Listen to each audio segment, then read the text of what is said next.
새벽에만 뵙다가 환한 불빛에 뵈려고 하니 더 긴장되네요.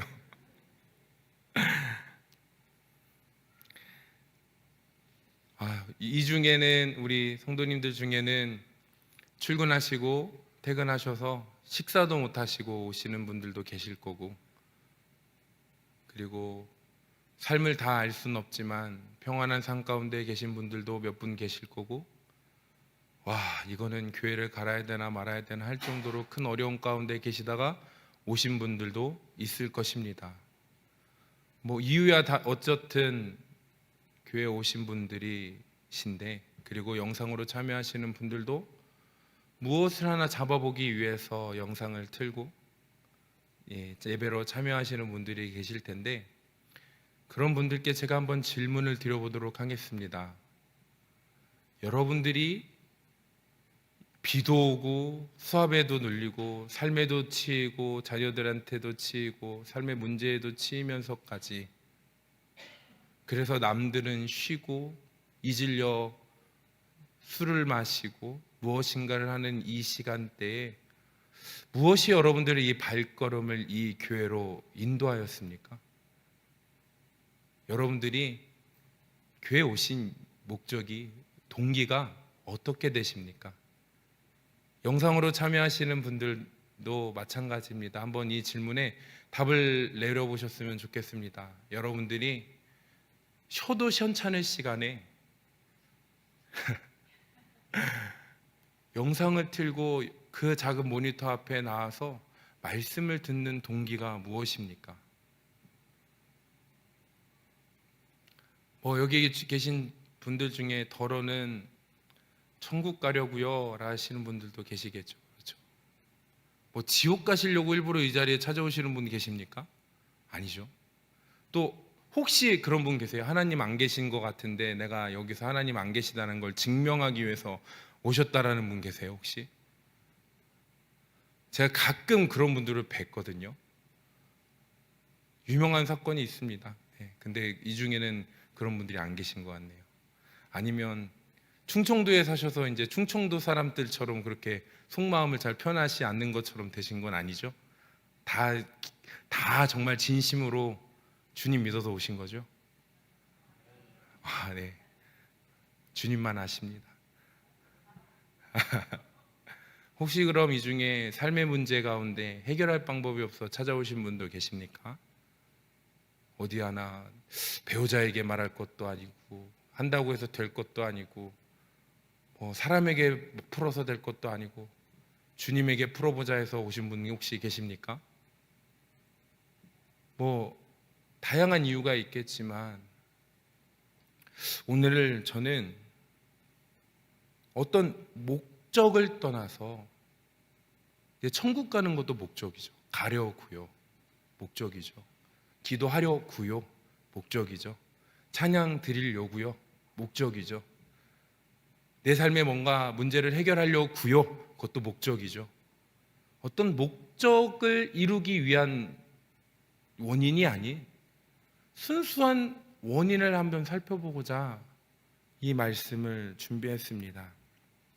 역대상, 역대하는요,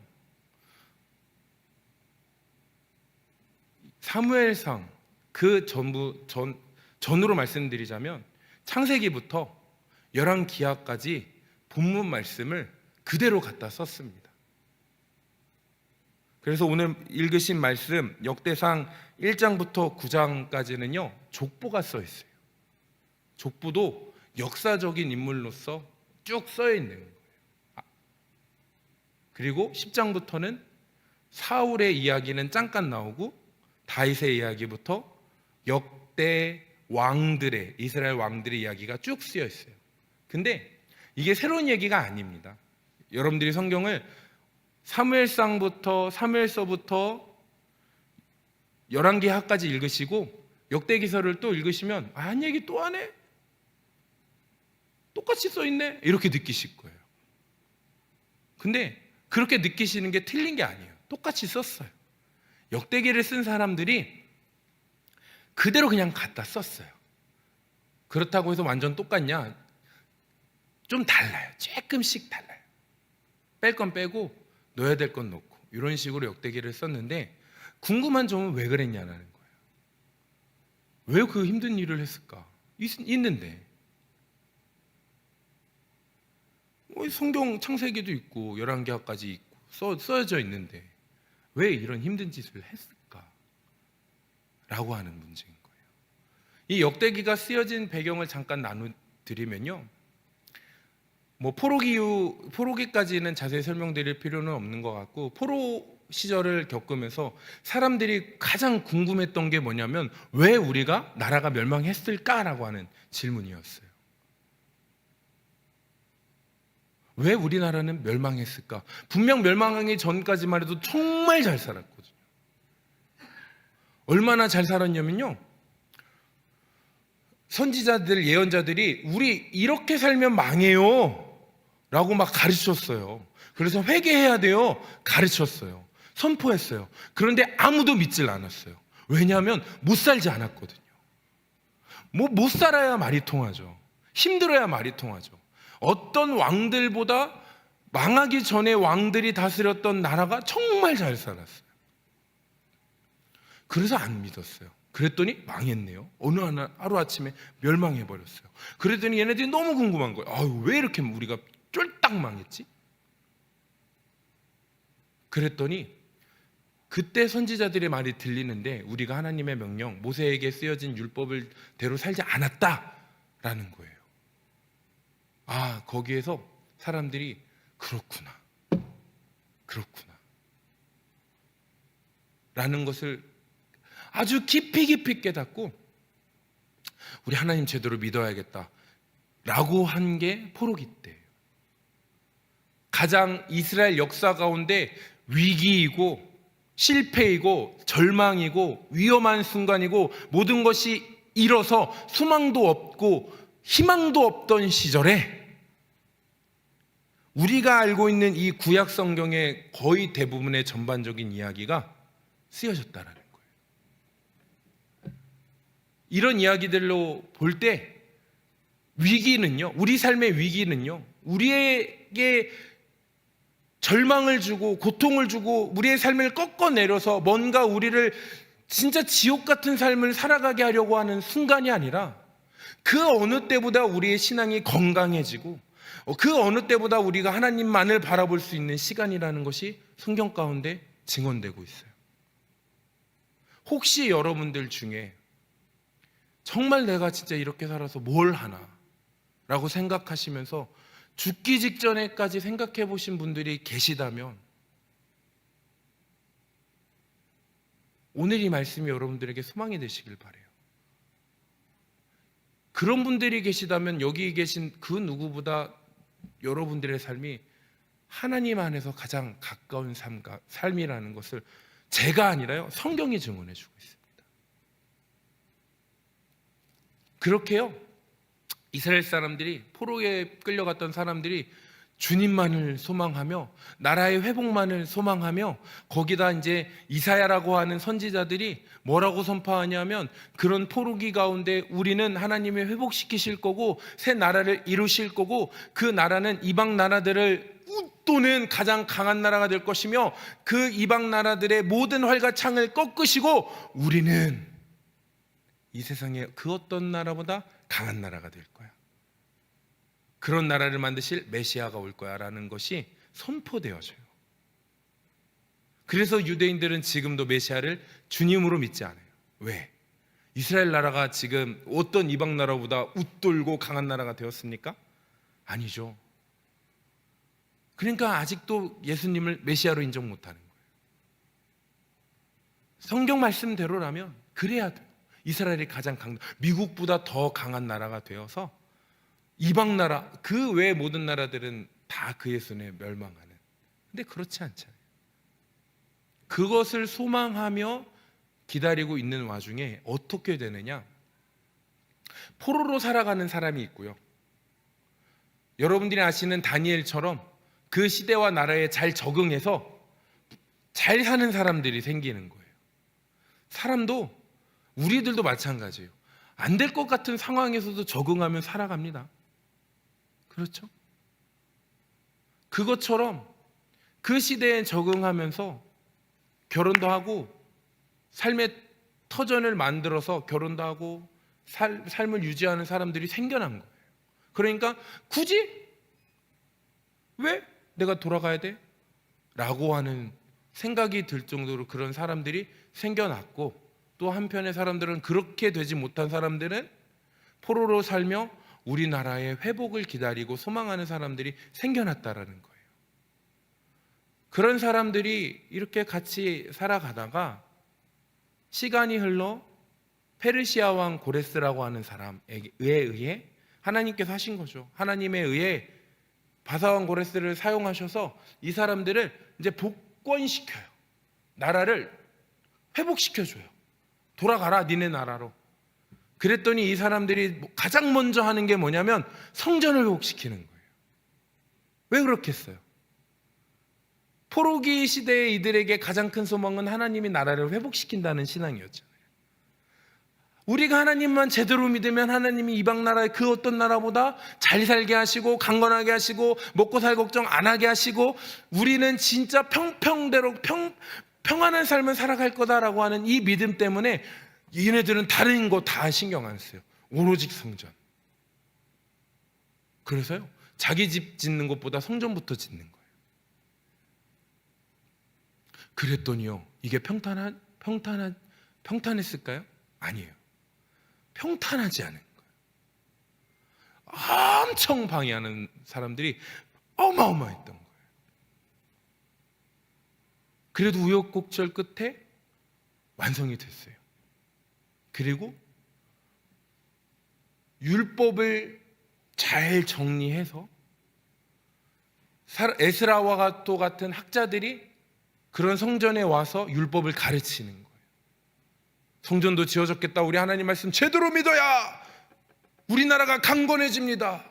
과거의 영광 다윗의 나라처럼 전쟁하면 이기고 모든 나라가 우리를 두려워할 것이며 우리나라는 이 시대를 좌우하는 그런 나라가 될 것입니다 라고 막 가르치는 거예요. 그랬더니 사람들이 막 이제 성전도 지어졌겠다. 율법을 가르치는 사람들이 그렇게 가르치기도 하겠다. 막 희망과 소망이 품고 성전에 모여 막 예배를 드리고 하는데, 문제는 뭐다? 삶은 그렇지 않다는 거예요. 성전이 완성되고 율법도 만들어져서 지키면 되는 그런 시대 가운데서도 그들의 삶은 어땠냐? 세상에 그 시대에 큰 기근이 와서요, 먹을 게 없었대요. 그리고 그냥 살만하면 주변 국가들이 쳐들어와서 약탈하기 일쑤였대요.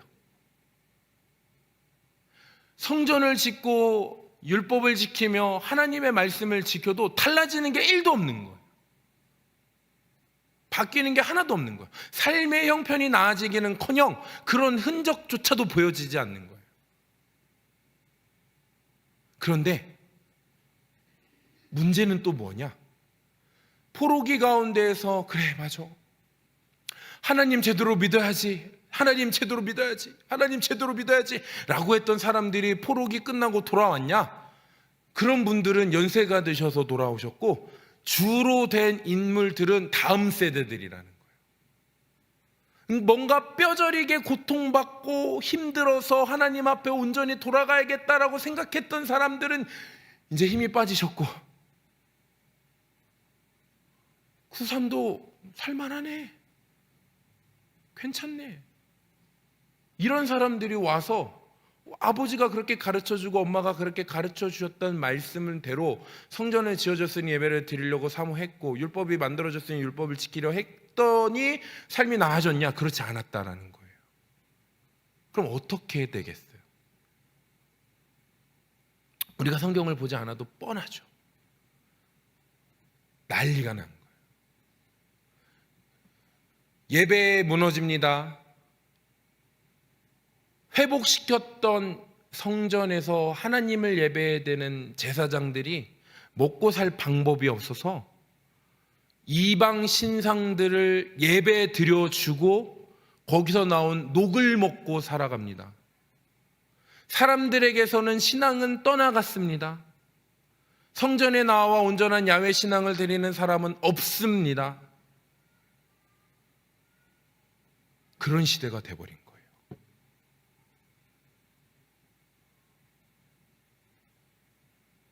더군다나 포로기에서 돌아오지 않은 사람들은 왜 안 돌아왔냐면, 제가 아까 말씀드린 것처럼 삶이 정착이 된 거예요. 그럼 뭐 먹고 살만 하겠죠.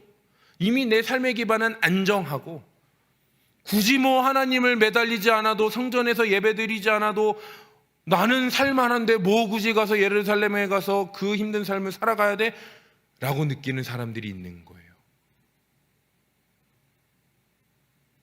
그러다 보니 문제는 누구에게서 생기느냐? 하나님을 온전히 믿고자 하는 사람들 안에서 문제의식이 생겨나는 거예요. 야, 이러다간 진짜 끝나는데. 이러다간 진짜 우리 끝나는데. 어떻게 하면 하나님이 우리에게 약속하신 것처럼 사람들을, 온 지방에 흩어져 있는 유대인들을 불러 성전에서 예배를 드리며, 이 시대 가운데 하나님의 신앙을 떠난 사람들에게 하나님을 믿어야 된다고 하는 동기부여를 어떻게 시킬까? 뭐 교회에서 먹을 거라도 주면 오겠지, 입을 거라도 주면 되겠지. 우리 옛날 교회가 없던 시절 선교사님들이 우리나라 와서 병원 짓고 학교 짓고 먹을 것 주고 입을 것 주고 혜택 주고 복지 주면서 와라 이런 것도 할 수 없는 시대, 제사장들마저도 먹을 게 없어서 이방 신인들을 섬기지 않으면 먹을 것이 없던 시대에 어떻게 동기부여를 줄까? 이런 고민 끝에 쓰여진 성경이 역대기예요. 그리고 그 역대기에 시작이 뭐라 쓰여 있냐면 족보가 쓰여 있는 거예요. 여러분, 이런 위기 가운데에서, 이런 상황 가운데서 글을 하나 쓰려고 하면 얼마나 머리가 빠지겠어요. 글을 딱 읽는데, 글을 딱 읽고 성전에서 말씀을 듣는데 처음 마디가 이들에게 있어서 이 말씀 좀 들어봐야겠다라고 하는 동기부여가 확 되어야 하는 거예요. 그렇지 않고서야 그 사람들이 먹고 살 것도 없는데 그 자리에서 하나님 말씀 듣겠어요? 아니죠. 모든 사람들에게 하나님 믿어야 돼, 하나님 믿어야 돼, 너희들 하나님 거야, 하나님 말씀대로 살아야 돼 라고 하는 동기부여를 주려고 무엇을 쓸까 고민한 끝에 가장 첫머리에 쓴 것이 무엇이다? 족보라는 거예요. 그렇다면 이 족보야말로 역대기상 1장부터 9장에 쓰여져 있는 이 족보야말로 우리가 하나님을 믿어야 하는 동기 중에 가장 우선되어야 하는 동기라고 하는 사실이에요. 아까 제가 처음 말씀드렸던 것처럼 기도하러 오셨나요? 찬양하러 오셨나요? 말씀 들으러 오셨나요? 천국 가려고 오셨나요? 이런 목적보다도 앞서야 되는 동기부여가 여기에 있다라는 거예요. 그게 무엇이냐? 1장 1절에 딱 처음에 쓴 단어가 뭐냐면 아담이라는 거예요. 아담이 누구예요? 다 아시잖아요. 하나님이 처음 만든 사람이에요. 그러니까 딱 성경을 펴놓고 그런 위기 가운데 살아가는 사람에게 처음 맞이로 신앙의 동기부여를 줄 만한 이야기가 아담이었다라는 거예요. 그 말은 다시 돌려 표현하자면 오늘 말씀의 제목처럼 하나님은 창조주시오 우리는 피조물이다라는 거예요. 우리에게 하나님을 왜 믿어야 합니까? 왜 우리가 하나님 앞에 예배를 드려야 합니까? 왜 우리가 우리 삶도 무겁고 힘들고 고난받고 힘들어서 쉬어야 될 이 시간에 왜 우리가 성전에 나오고 왜 우리가 휴대폰을 틀어서 하나님께 예배를 드려야 합니까? 누군가가 물어본다면 천국 가려고요, 기도하려고요, 말씀 들으려고요, 하나님이 내 기도 문제를 해결해 주시려고요가 아니라 나 하나님 거예요. 하나님이 나 만드셨어요. 그래서 가는 거예요. 라고 하는, 하나님이 나의 창조주 되시는 이 신앙이 우리 신앙의 동기부여가 되셔야 된다는 거예요. 그런데요, 참 요즘 이 신앙이 많이 변질되고 있어요. 기독교인들 중에서도 가장 먼저 변질되고 약화되는 신앙이 무엇이냐면 바로 이 신앙이에요. 가장 중요한데, 가장 기본적인데, 가장 근본적인 신앙인데 가장 쉽게 무너지는 거예요. 우리 옛날, 지역마다 좀 다르겠죠? 다르고 여러분들이 어떤 삶의 환경마다 다르시겠지만, 우리 옛날 어른들 뵈면 이야기를 들어보면 뭐 그런 게 흔했어요. 어떤 삶의 환경 가운데였냐면, 막 예전에 먹을 게 없어서 쌀도 너무 귀해서 쌀은 조금 넣고 보리밥 이렇게 막 넣고, 막 보리밥도 없어서 막 이상한 거 막 넣고 밥 지었을 때 아버지 밥상에는 이렇게 쌀 올라가고 자녀들 밥에는 보리밥도 아닌 것이 무도 아닌 것이 막 그런 게 올라가서 먹으면 막 쉽게 배가 꺼지는 그 밥 먹는 그 시절, 이렇게 웃으시는 분들이 공감하시는 거예요. 저 어렸을 때도 그랬다고 하면 안 믿으시겠죠? 제가 산부 예배 때는 그 사진을 보여드렸는데 여기서는 제가 못 보여드리겠어요.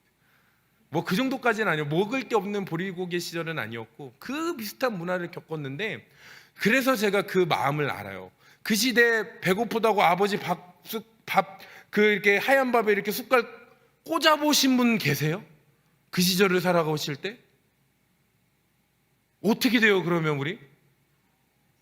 뒤지게 혼나요, 뒤지게. 심지어는 저희 부모님 이야기로는 감나무에 매달린 분들도 계시다라는 거예요. 세상에, 그래서 집집마다 감나무를 다 그렇게 심어 놓으셨나 봐요. 자녀 교육용으로 그냥. 근데 그때 자녀들이 그렇게 아버지가 혼낸다고 아버지 대들고 막 그랬습니까? 아니에요. 당연한 거였어요. 당연했다고. 먹을 게 없어도, 마실 게 없어도 아버지 밥 숟갈은, 아버지 반찬과 밥은 건들지 않는 게 당연했다고요. 막 밖에서 뛰어놀다가도 아버지가 한마디 하시면 숨소리만 내고 딱 있던 게 당연했다고요. 어디 뭐 그만, 아버지가 목소리도 내 이놈의 자식 이렇게 말씀도 안 하셨대요. 이렇게만 하시면 집안이 꽁꽁 얼어가고, 어머니만 슬슬 눈치 보시며 무슨 일 있으시냐고. 근데 요즘 그러니까 여러분들 자녀들한테 그렇게 해보셨어요? 제 딸이 7살인데 목소리 좀만 커지면 딸 목소리가 더 커져요. 그리고 아빠는 왜 정색해? 나한테 왜 화내? 7살이라서 그러나 보다 해요. 3살짜리 아들도 그래요. 야, 이게 아빠가 뭔가 싶어요. 그러면 아빠는 지는 거예요. 또 그래, 미안, 근데 걱정돼서 그랬어, 이렇게. 저만 그러세요? 다 그런 느낌 아니세요? 중고등부 된 청소년 아이들을 키우시는 분들은 이거보다 더하면 더했지 덜하지는 않으시잖아요. 청년 되면 얘네들이 손에 잡히기는 하나요? 근데요, 사람은 그럴 수 있어요.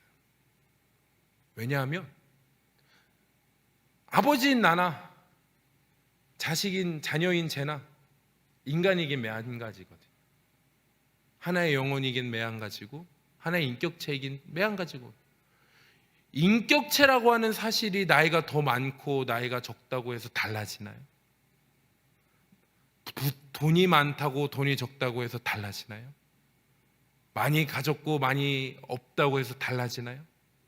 아니죠. 다 똑같죠. 그런데도 옛날에는 우리가 그랬다라는 거예요. 그리고 그게 당연했다라는 거예요. 시대가 지나면 지날수록 더 그럴 거예요.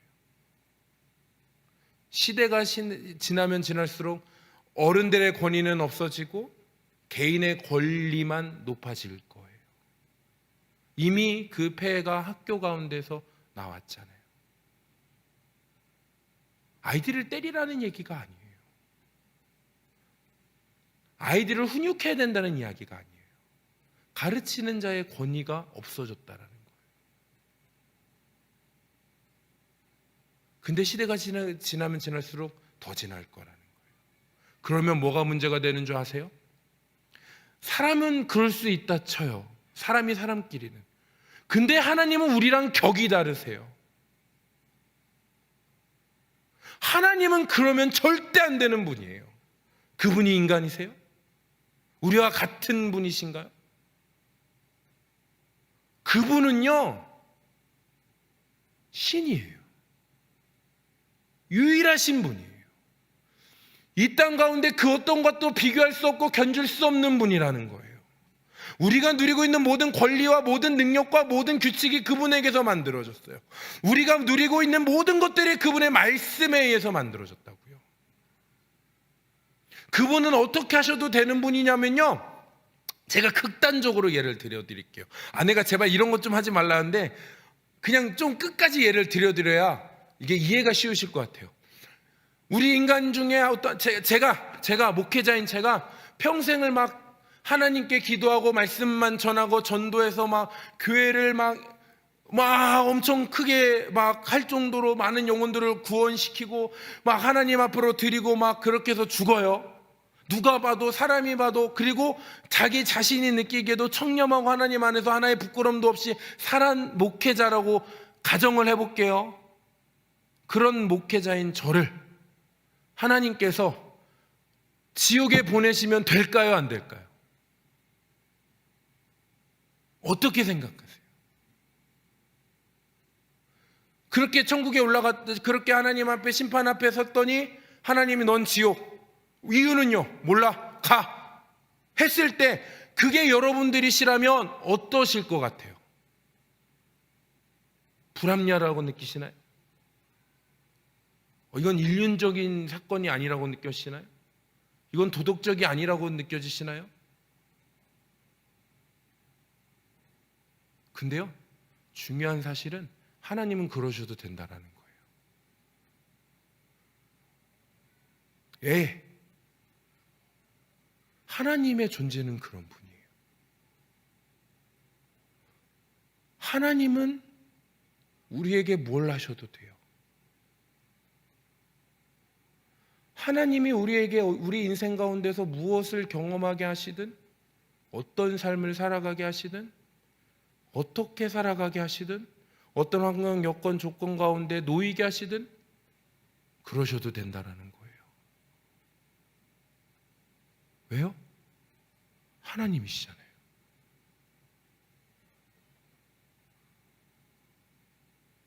이스라엘 포로기 가운데 먹을 것이 없어서 죽어가는 사람들에게도 하나님 너희들이 만드셨어라고 하는 이 동기 목적이 그들을 다시금 성전으로 돌아올 수 있게 만드는 거예요. 왜요? 하나님이시잖아요. 삶의 상황이 조성이 돼서 안정되고 살만해도 하나님이 그 삶에서 떠나라 하시면 떠나와야 되는 거예요. 왜요? 하나님이시잖아요. 100살에 겨우겨우 아들을 주신 하나님께서 그 아들을 내게 바쳐라 하셔도 돼요. 왜요? 하나님이시잖아요.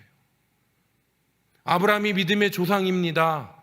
근데요, 하나님이 아브라함의 믿음을 진정으로 인정할 때는 이삭을 바쳤을 때예요. 하나님이 그의 믿음을 보신 사건이 여러 가지 있지만 하나님께서 이제야 내가 나를 믿는 줄 알겠다라고 하시는 그 말씀이 하나님께서 아브라함에게 이삭을 바치라 하셨을 때 바치고 나서야 이제서야 하나님이 그 믿음을 보셨다라는 거예요. 아니, 아브라함이 그 인생을 어떻게 살았는데 하란에서 하나님 말씀 하나 믿고 떠나서 그 광야를 떠돌며 살아왔던 아브라함의 믿음을 그걸로 판단하신다고? 네, 그러셔도 돼요. 하나님이시잖아요.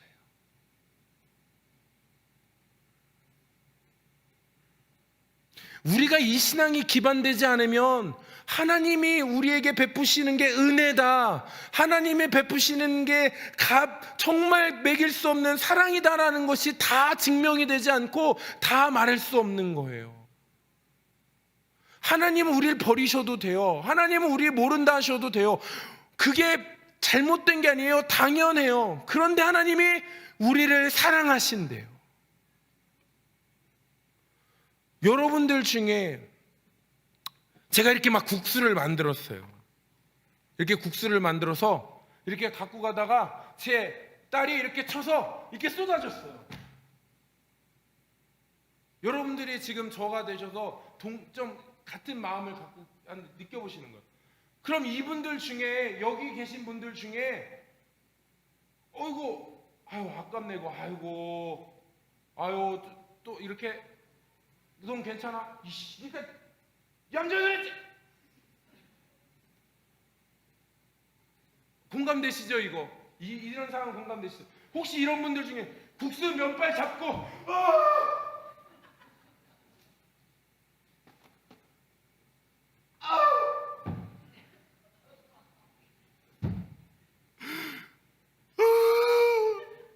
이런 분들 계세요?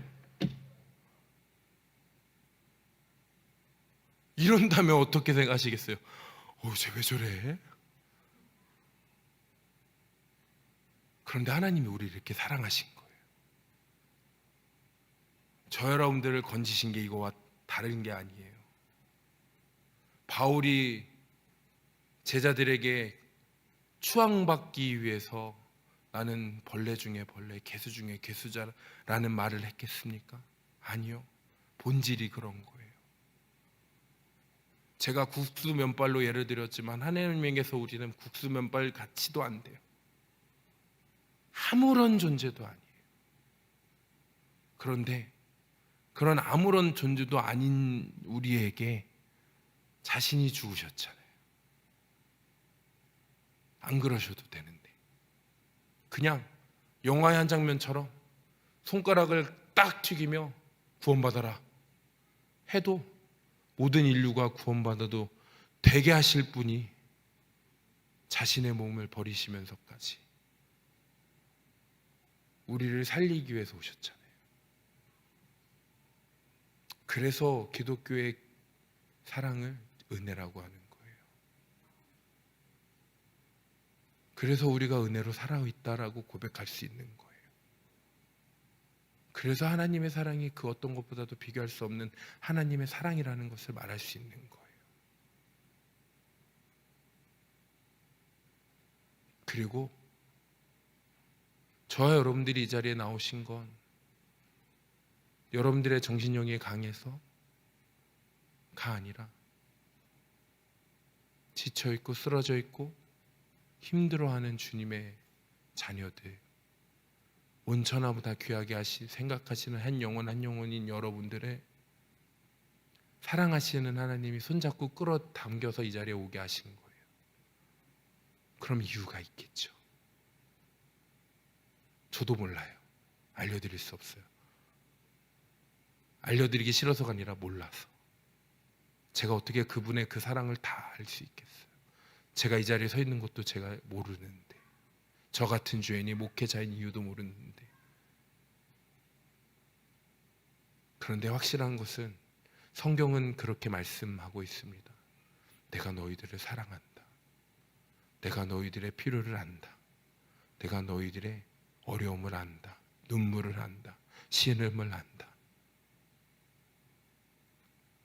사랑하는 나의 자녀야, 일어나 나와 함께 가자.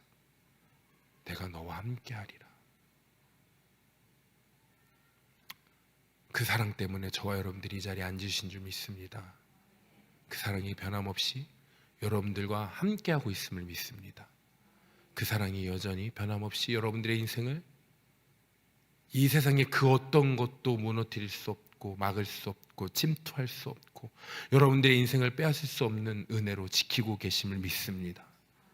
그리고 이 세상에서 줄 수 없는 은혜와 평강을 주시며 여러분들의 손을 꼭 잡고 찬양의 한 가사의 고백처럼 주님의 사랑으로 사슬이 되어 여러분들을 주님 품 안에 매어 끊어지지 않게 하시고 천국으로 이끌어 가시는 줄 믿습니다. 여러분들의 인생은 여러분들이 살아가는 것이 아닙니다. 하나님이 살아가시는 줄 믿습니다. 여러분들의 노력을 통해 여러분들이 먹고 마시는 것이 아닙니다. 여러분들의 사랑이 여러분을 먹고 마시게 하시는 줄 믿습니다. 그런 하나님이 실패하시도 않으시고 주무시지도 아니하시며 누가 계획하기도 계획할 수 없는 가장 선하고 옳으신 방법으로 여러분들을 이끌어 가시는 줄을 믿습니다. 그러니 우리 이 시간 기도할 때에 주님, 나 주님 겁니다. 나 아버지 겁니다. 나 하나님 겁니다. 내가 어떤 환경, 여건, 처지, 모습 가운데 있어도 나는 주님을 찬양하는 하나님 겁니다. 내가 어느 상황 순간에 있더라도 나는 하나님을 찬양할 수 있고 평안을 누릴 수 있으며 기쁨으로 내 인생을 하나님께 드릴 수 있음은 나는 하나님 거기 때문입니다. 하나님, 내가 하나님 것이라는 사실을 잊지 않게 해주시옵소서. 이 시대를 살아가다 보니 내 안에 수많은 주인들이 내 안에 가득 찹니다. 내가 주인 삼은 모든 것 내려놓고 주 앞에 나아가 주님을 찬양한다는 고백을 수천 번 수만 번 드리면서도 여전히 내 안에 내가 주인됨을 살아가고 있습니다. 그러오니 주님, 내 주인은 하나님이십니다. 나는 주님 겁니다. 그러오니 내 삶을 온전히 주님께 올려드릴 수 있는 주님의 자녀 되게 해달라고. 그런 자녀, 그런 아버지의 손을 잡고 그저 그냥 우리 아버지이신 주님의 이름만을 찬양하며 살아가는 주님의 자녀 되게 해달라고. 우리 이 시간 주여 3번 부르신 후에 통성으로 기도드리도록 하겠습니다. 주여, 주여, 주여.